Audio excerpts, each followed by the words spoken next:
If you're in the market for a new snowboard, as long as it's not a ski, you can't go wrong. And if you go to a shop and the skier's trying to sell you a snowboard, do this. Hey, it's Mark at Ridge and River. Today we're gonna cover how to size a snowboard. If you've been looking online, there's a bunch of different methods to do it. You know, some I don't agree with, some are fine. I'm gonna give you kind of what's worked with me over the years. I've been in this for a minute. 3 questions that kind of are the most important things. So, what are you riding? Where are you riding? How are you riding? Goal always on selecting boards, almost whittling down what we don't want as much as zeroing in on what we do want. How we ride is gonna be, hey, I'm a park rider, I'm a big mountain rider, I ride trees, I'm on groomers. That's gonna dictate what board we're kind of looking at. Then the most important thing, which most board sizers, if you've been looking, kind of overlook, is where do I ride this board? In the Midwest here, we ride small hills. Our vertical is 250 to 500 feet. You go out west, A-base, and you go out east to Stowe, your vert can be 2,500. Huge difference. Our runs here are short, minute. You know, if I'm dropping a minute, I'm on a long run around here. Out west, you're dropping 10 to 15 minute runs.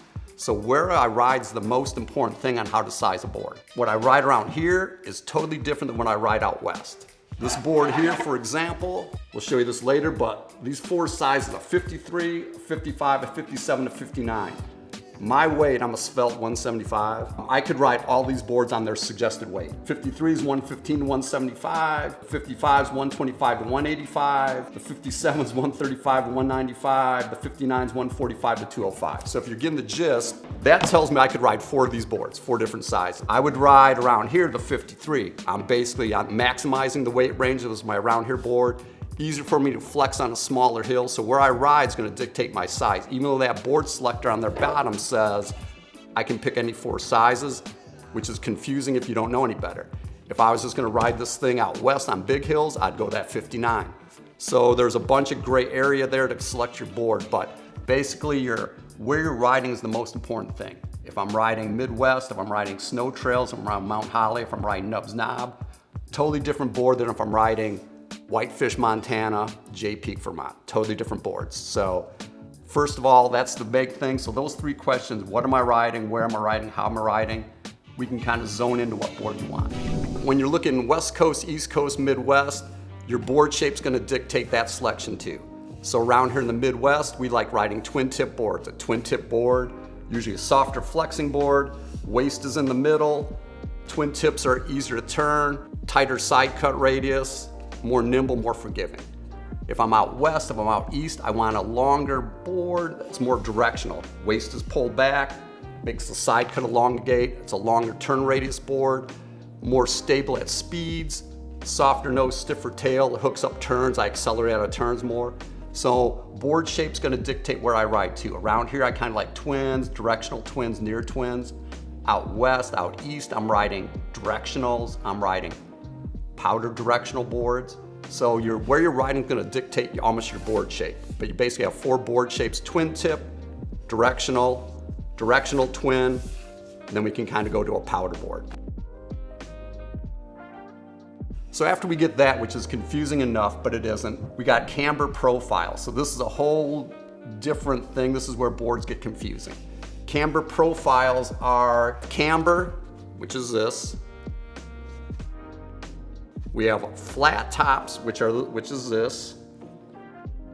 I have hybrid, which is a combination of both, if I can do this, which is this, or this. So a camber board, you can kind of see here, this is a camber board. Camber boards are very precise in their carving. This is what we rode in the day. Camber boards have been out forever. There wasn't camber profiles, there used to just be camber boards. Camber boards are more powerful, usually on a directional board. Park boards, sometimes they're camber, so you get more ollie, more pop, but a directional board's more precise, more power, little more high-speed rider, a little more advanced rider. A flat top board, which is basically what it is, from the binding areas out, a flat top from here to here would be flat.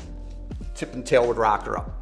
Flat top's kind of nice, you don't have to drive it, it's easy on your knees, easy on your back, real forgiving, real playful, real surfy.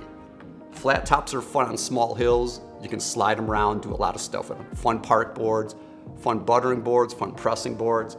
Flat tops are just a fun board. If you're more of a beginner area, not a bad selection because it's forgiving, easy to ride.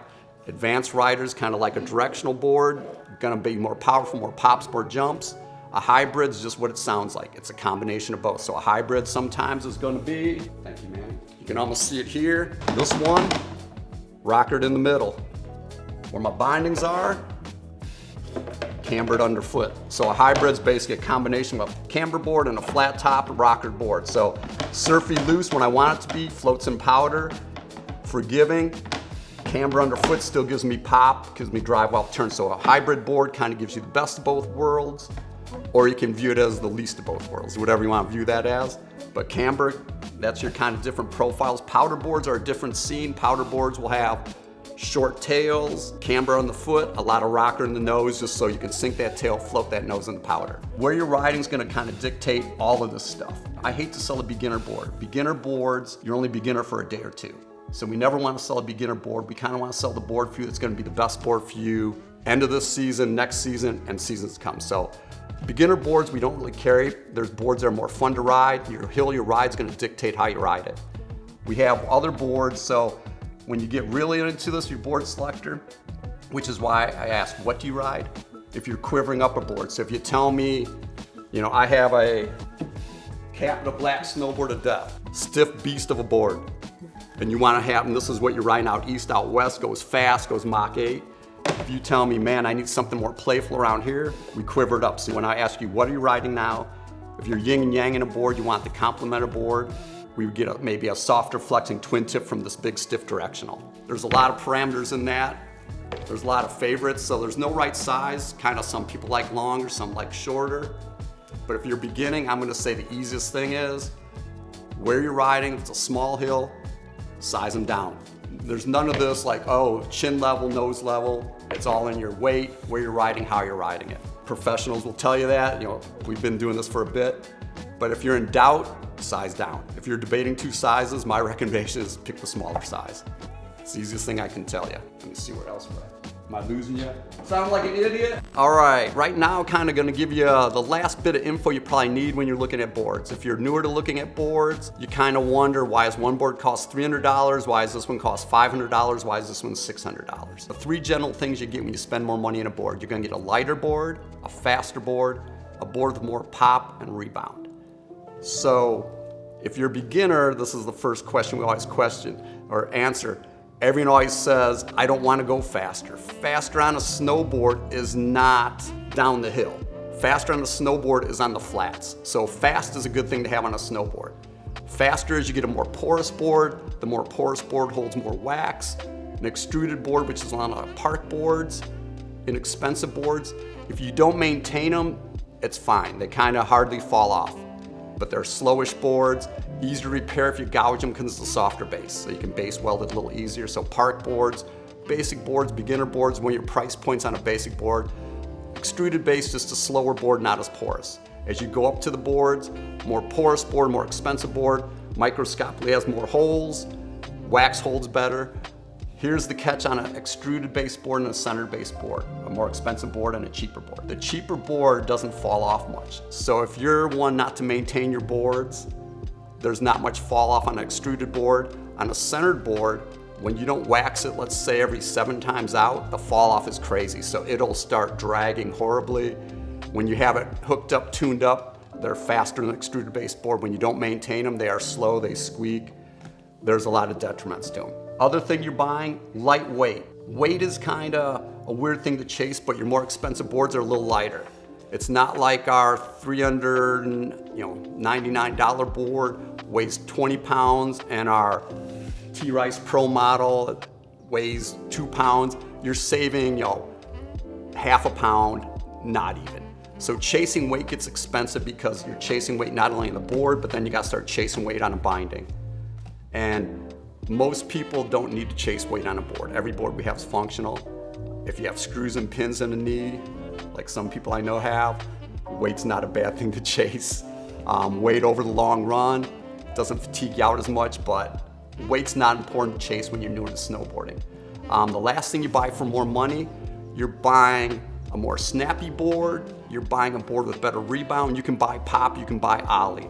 So That's gonna be a lot of times, and we'll show this later, but some boards are biaxial glass board. When you flex it, it's as good as it gets. It starts losing its pop.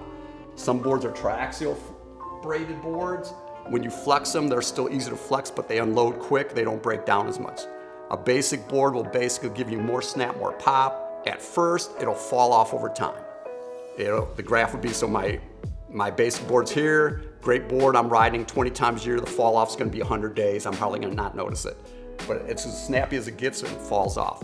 When I get my better board, it's actually gonna break in like a bell curve. So it's gonna be good. It's actually, as I ride it, get more snappy, more snappy, more snappy before it falls off. So all of a sudden, that board in 3 years rides better than it did already, where my biaxial glass board fell off right away or lost its pop, it kind of noodled out a little.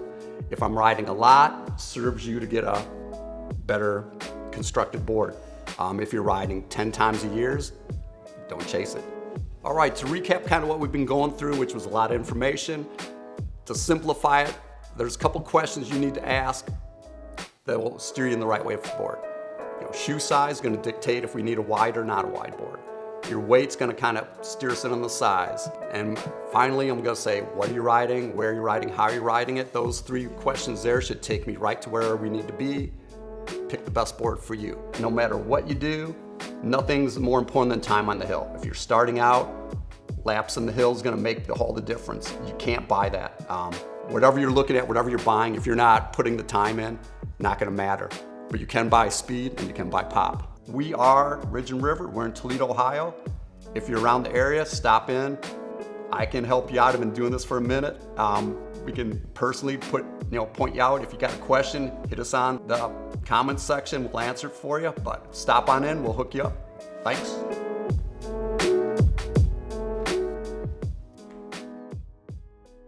Boards. I could ride all these boards. Board. This is where boards get confusing. Boards. Just a fun board. Thank you, Manny. Boards. There's boards. Board of death. Boards. And finally, I'm gonna say board.